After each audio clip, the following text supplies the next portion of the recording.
may wonder why the Crown Prince of UAE has been called for a guest today for the Republic Day. The fact is that this goes back to India's nuclear program for peace purposes, when in 1974 India used its first atomic explosion in Pokhran.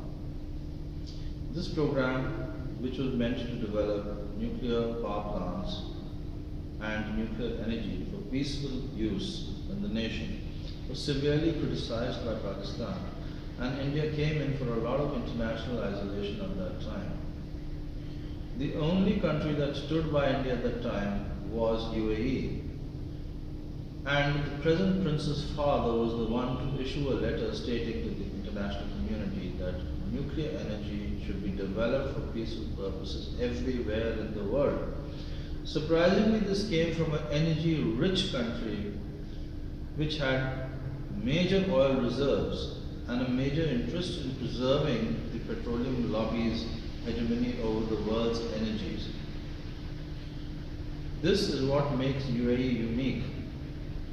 India's relationship with UAE goes back more than 40 years to that time of crisis when UAE stood by India, when the entire world community was condemning India for having become a nuclear power and having conducted nuclear tests in Pokhran.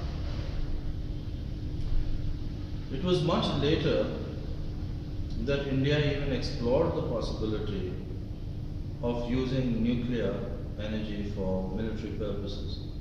However, the thing is that today India stands at a threshold where, after making a deal with UAE, it has put in place a system that will ensure that India has sufficient petrol to meet its average daily needs for 10 days in times of a crisis.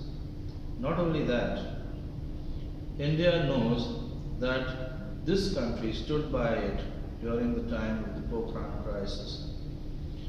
And UAE also has an interest in nuclear energy for peaceful purposes.